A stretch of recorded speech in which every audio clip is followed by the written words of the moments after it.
is a beautiful day. Josh Giddey signs his new contract with the Chicago Bulls. We're going to get right into it straight after this.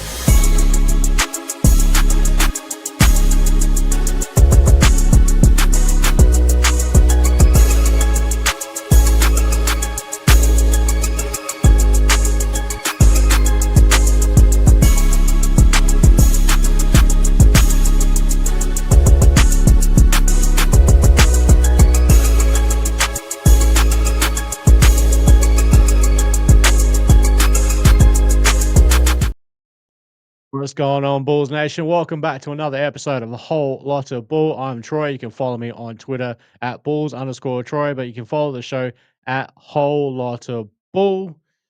The wait is finally over. After 70 something days of negotiating, the Chicago Bulls and Josh Giddey have come to terms on a 4-year, $100 million deal. Reported by Sham Sharania at 4:42 a.m. my time here in beautiful little Adelaide, where Josh Giddey was drafted from with the Adelaide 36ers. I'm gonna keep using that. I don't give a shit. The tweet from Sham Sharania this morning, just in, restricted free agent Josh Giddey has reached agreement on a 4-year, $100 million deal to re-sign with the Chicago Bulls. Agent Daniel Moldovan of Lighthouse Sports Management tells ESPN. Now, obviously, I'm extremely happy about this, and as far as I'm concerned, majority of Bulls Nation should absolutely be happy about this contract. Obviously, we know there's going to be a lot of you out there who think this is a massive overpay. Some of you idiots out there think he wasn't even worth a frigging qualifying offer. Go get a CAT scan because your mama dropped on your head as a baby. But with that being said, first off, congratulations to Josh Giddey. $100 million guaranteed, 4 years. There is no team option. There is no player option. This is a flat 4-year guaranteed deal, 4-year guaranteed contract.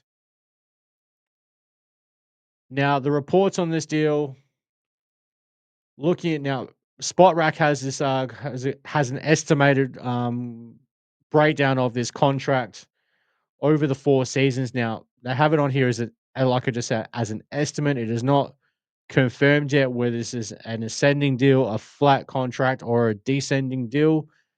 So at the moment, they have broken it down as an ascending deal, which starting at $22.3 million for this upcoming season, is a which is 14.43% of the salary cap, and eventually it rises up to $27.6 million in the final year of the deal, which is at 15.1%, 15.17% of the salary cap. So now a lot of people out there think that, oh my God, you can't pay $25 million a deal. That's huge money for a player. People need to start remembering or stop thinking about the actual money itself and start thinking about the percentage of cap. The salary cap isn't what it was 10, 15, 20 years ago. The salary cap has gone through the absolute friggin' roof over the last decade, even 15 years. That's how Kevin Durant signed with the Golden State Warriors. That's how they managed to get salary cap space to sign Kevin Durant. So this contract, sitting as it stands right now, between 14.3% for the first year of the deal and 15.1%, just under shade under 15.2% of the salary cap. That's actually a pretty damn good deal for your starting point guard. Now, there's people out there who think, oh, 4 years. No, that's too long. Are you freaking serious? Are you actually dead set serious on that comment? The guy's about to turn 23 years old. And by the time this deal done, he'll be just short of his 27th birthday, either just starting or about to get into his prime.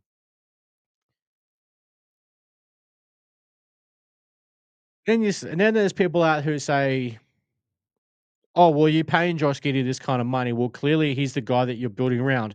Eh. He's a piece I have said so many times before. Yes, he is a major piece to this team, but he is not the piece that we're building around on this team. He's a major piece to it. Now, I've used the building a house or putting it together a building analogy before. Josh Giddey, now whichever part, obviously, you want to call it where you wanted to call it, like in the term, the analogies I've said in the past, whether he's the timber frame, he's part of the steel frame, hell, whether he's the water piping underground or the electric cables running through the building to make everything connect and work together. That's the piece that Giddey is. He is not the concrete slab on which you are building the house on. We haven't got that guy yet. Do we have perhaps have it in Martis Bazelis? That remains to be seen. Now, in some circumstances, I can understand why people are saying you have to build around Josh Giddey's skill set. Now, when you put it in that frame of in that terminology, I can understand more what you're talking about because Josh Giddey, throughout his career, yes, has had some flaws. He hasn't been the strongest defensive player, and he definitely hasn't been the strongest three point shooter. Now we saw Josh shoot a career high percentage of over 37% from beyond the arc last year. Obviously, in the back half of that season, during that period, he was shooting something ridiculous like 46, 47%. Obviously, that's not going to maintain. That's not a maintainable percentage for anybody in this league. Not even the greatest shooters of all time can consistently shoot at 46% from beyond the arc. That's just fucking ridiculous.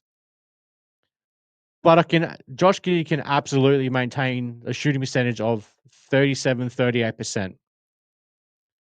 The biggest question is he going to step up his level defensively? Now, Josh has mentioned in the past, especially after that Cleveland game last season, that yes, he needed to take it was a massive reality check again for him getting benched in that game, which happened to him a number of times at the start of last season. Getting benched at the end of the games, it didn't sit well with him, and he knew something needed to change on that end of the court because he wanted to be on the court in clutch situations. He wanted to be on the court at the end of the games, helping his team win basketball games. But Josh is also realistic and knows in himself that he's never gonna be a lockdown defender. But he is damn sure gonna give 110% effort on the defensive end. And you know what? Even some of the best defenders out there in the NBA are gonna get burnt from time to time. So now is Josh gonna get burned from time to time? Of course he fucking is. Even the best defenders get burned. We've seen Michael Jordan, Scottie Pippen, Kawhi Leonard, some of the greatest defenders the game has ever seen get absolute burnt on the defensive end. But what's more important as far as yes, while Josh needs to step up a level defensively, he also need basketball is a team game. Defense is a team effort. It's not just one person controlling things on the defensive end. It's not just one person on the offensive end controlling things. This is where Billy Donovan is actually pretty damn good at building a defensive team concept. It doesn't rely on one or two lockdown players being the anchor of your defense. We've seen him build defenses where, I mean, outside of Lonzo Ball, who missed a shit ton, like 2.5 years of playing time.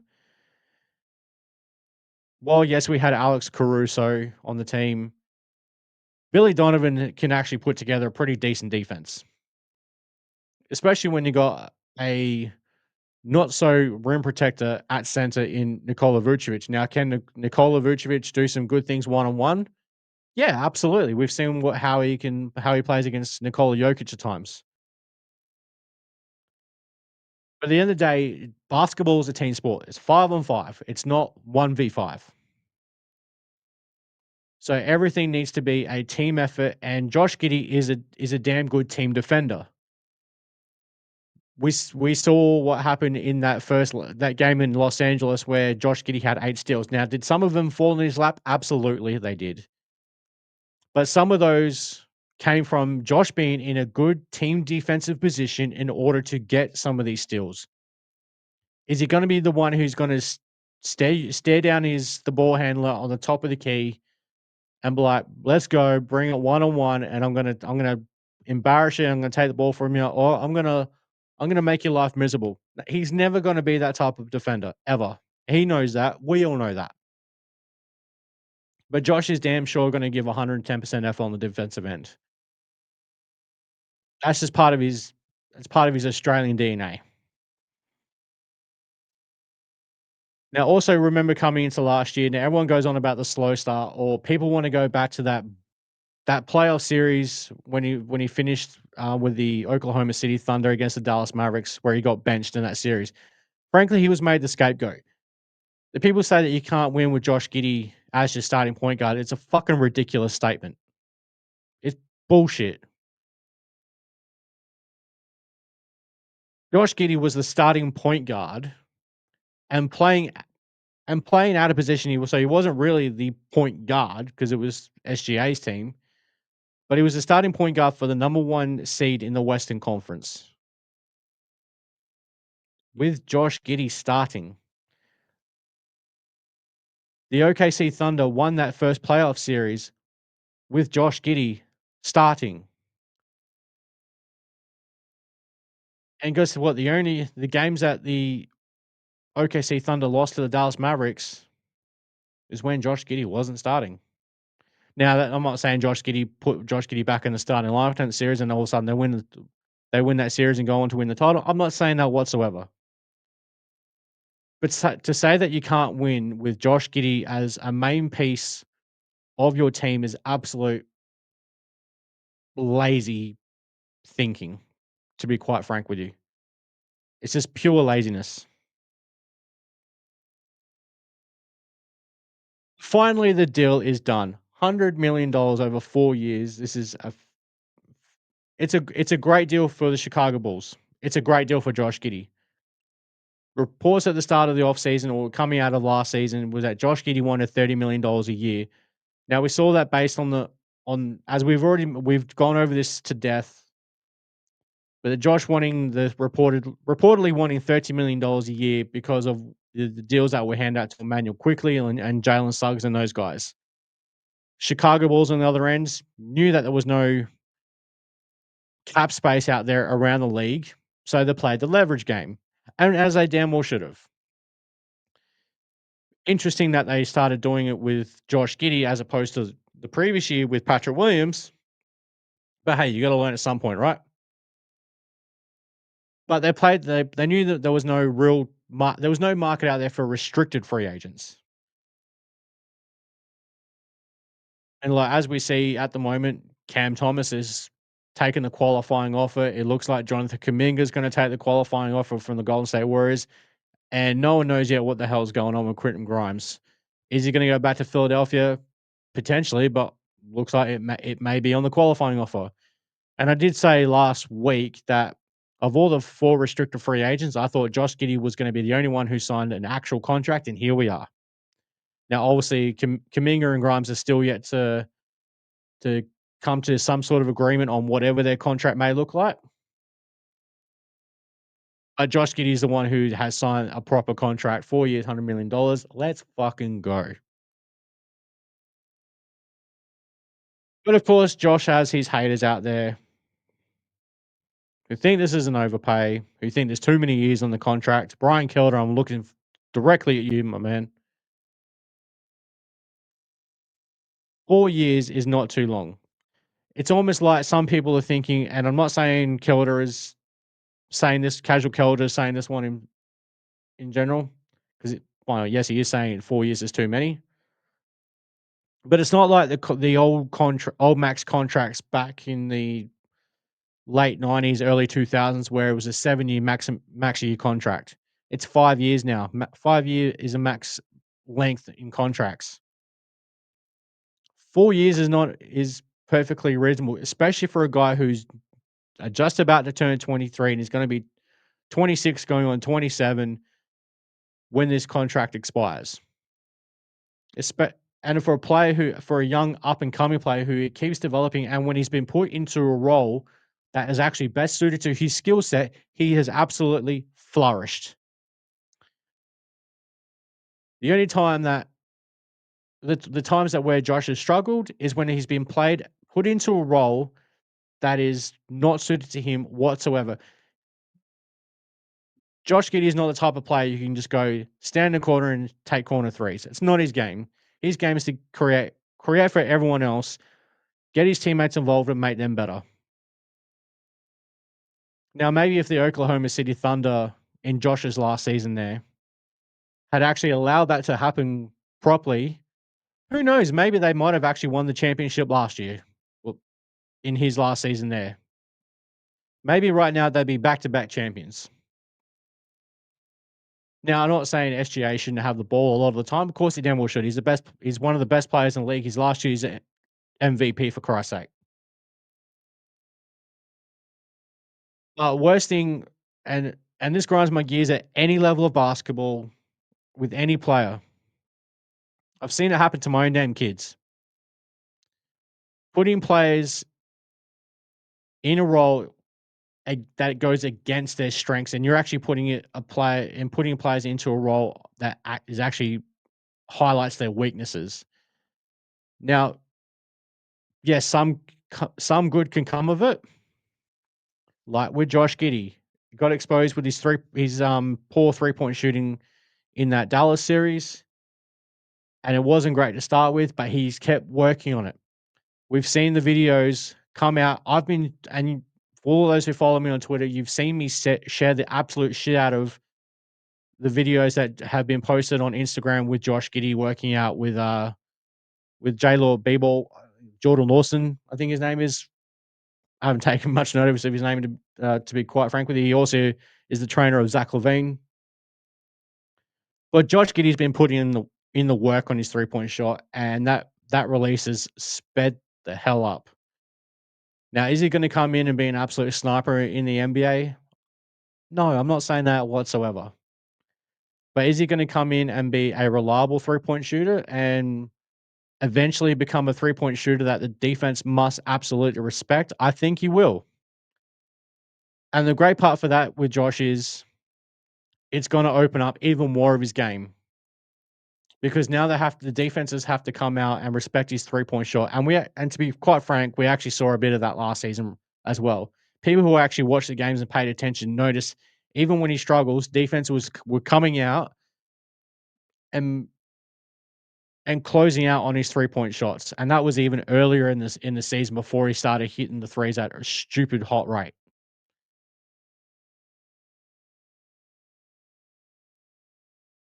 Now it's up to Josh this coming season. And as a Josh Giddey, and fuck it, I don't care. You know what? If you guys want to call me a Josh Giddey stan, I don't give a shit. I'm gonna back my guy. He's earned the right to be backed up. And to be quite frank, now that this deal is done, it's about time all the Bulls Nation got behind him instead of trying to shit on the guy. At the same time, as a realist, now that Josh Giddey's got his money, it's time to it is time to prove that he is worth $100 million. Are we gonna see the Josh Giddey that we saw at the end of this season where he was averaging almost a 20-point triple-double? Or are we gonna see the guy that started off the season with a struggle? Now remember that version of Josh Giddey was coming off an massive ankle injury with a torn ligament in his ankle. He's just obviously started at a new franchise. He's had to learn a whole new coaches' concepts, new teammates, the whole works, and trying to fit in which Josh Giddey admitted at the end of season presser, the guy that we saw at the end of last season is more of the real Josh Giddey as opposed to the one we saw at the start of last season because as Josh said himself, he spent first good portion of that season trying to fit in, not trying to step on anyone's toes. And then Zach LaVine gets traded, everything had opened up. The ball was in Giddey's hands more. He got to be that player that he is most comfortable in being. And he absolutely thrived in that situation, and guess what? So did the rest of the team. Now, people can go on as much as they want about March basketball is fake. Teams aren't trying. Stick that narrative stick that narrative where the sun don't fucking shine. That's bullshit. People who are watching the games, do you really think the LA Lakers in Los Angeles weren't trying when the Bulls blew them out? They were trying. Bulls were just too damn good. Or what about that game in the United States with the Lakers? If they weren't trying to win, then why did it require Josh Giddey hitting a half court shot at the buzzer to win the game? Now, were some teams down players with some injuries? Of course, every team was. The Bulls were.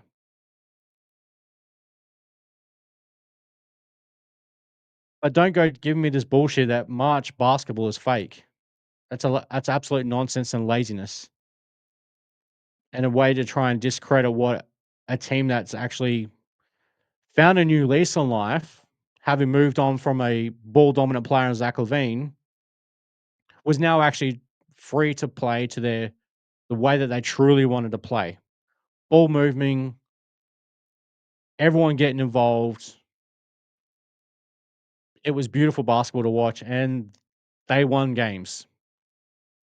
Now, going into next season is going to be more of a. It's going to be a rough start to the season. Like this, the strength of schedule to start off the year is pretty brutal for the Bulls.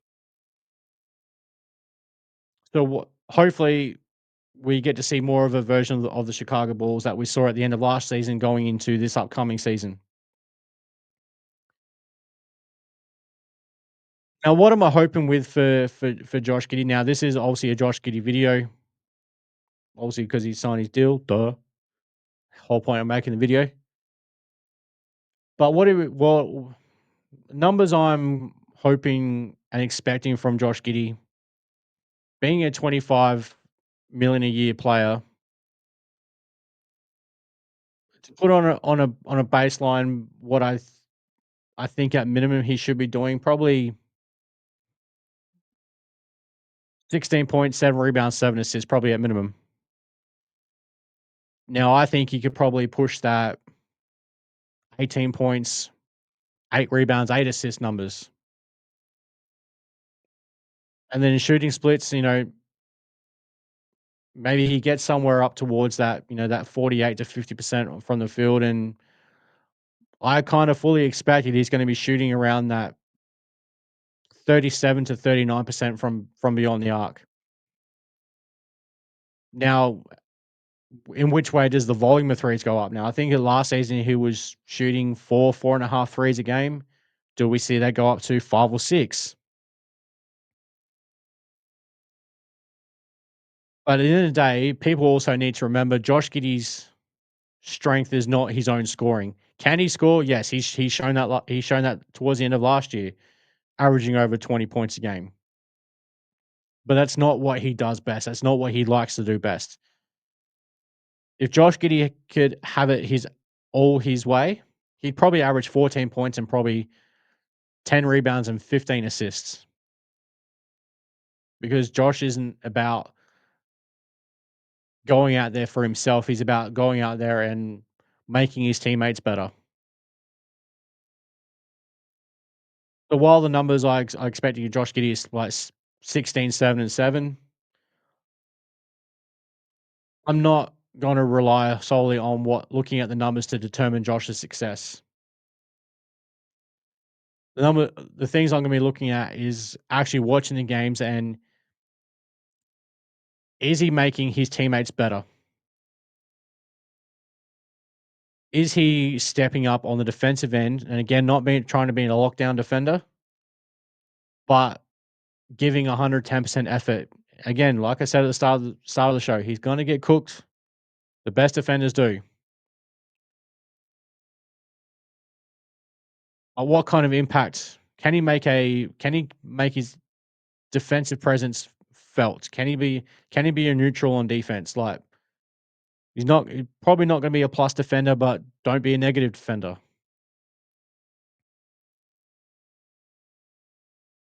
And how's that 3-point shot going to look in real time in NBA games as opposed to what we've seen in these workout videos over here in Australia while he's been over in Melbourne? Is that speed release going to remain consistent? And I think it will. You don't put in this much work in the off season just to go back to what you were before that. And if some of you have, I've shared the videos of when Josh Giddey was playing here in Adelaide for the 36ers. His shot speed release was actually pretty decent. It's probably pretty close to what it actually looks like it is now. So I know there's a lot of people last coming into the start of last season. Well, Peter Patton had his work cut out for him working with Josh Giddey because if Chris England or whatever his name is, the shooting coach at Oklahoma City, couldn't get Josh's shot to a respectable rate, then what hope does Peter Patton have? So why did Josh's jump shot mechanically go backwards while he was in OKC?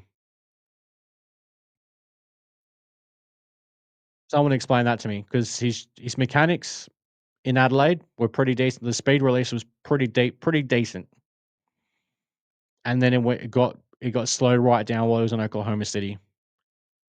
So what did Chris England do while he was and if I'm pronouncing his name correctly, I don't frankly don't give a damn. But what happened in OKC for Josh's shot speed release to slow down, and now it's actually sped back up over this last year. So obviously Josh has had a lot of retraining in himself to do. All right, guys, that's going to do it for tonight. Obviously, I had to wait. Like I said, the news dropped about 20 to 5 a.m. this morning. My alarm didn't even go off until 6 a.m. So I'm waking up to notifications left, right, and center, and getting messages from Phil at Just Another Year Chicago Bulls saying, "Wake up, your boy got paid." So it was a beautiful, beautiful day for the Chicago Bulls, for Australian basketball, and for Josh James Giddey. It's beautiful. And for like all those haters out there who are having a massive cry about the deal that Josh Giddey's gotten, well, your tears taste beautiful. All right, guys, that's going to do it for this edition of Whole Lotta Bull. Don't forget to hit the like and subscribe button down below. If anything you guys want me to cover in future episodes, any mailbag questions, you can hit me up on the where is it? Down there in the email at whole-lotta-bull-pod@outlook.com. You guys can follow me on Twitter at bulls_Troy. But please follow the show more importantly at Whole Lotta Bull. Josh Giddey got his money. He got paid. All right. Until next time, Bulls fans. See you, Red. Go Bulls. Giddey got his money.